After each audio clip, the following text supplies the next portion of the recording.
Ano kaya ang surname niya? Di ba yan si Jervis Manahan sa ABS-CBN?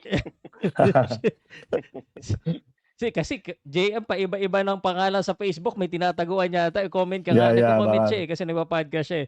But anyway, last few questions na lang siguro sa mga fans if it's okay para i-wrap up natin ng eksaktong Okay.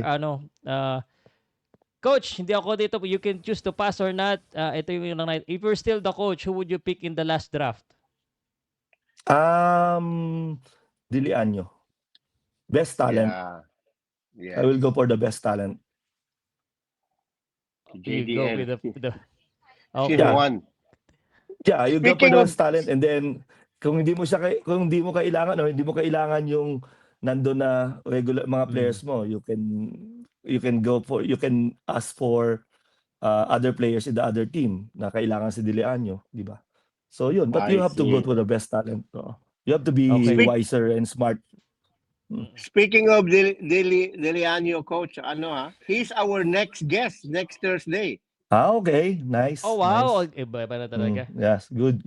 Nice. Yeah. Panoorin ko yan, Homer. Nag-confirm siya sa akin na mag-guest siya. I said, sure, I invited him. Kasi sabi ko sa kanya, we take pride of having a celebrity, 5-star credential guest like Coach Chito. Ikaw na ang sunod.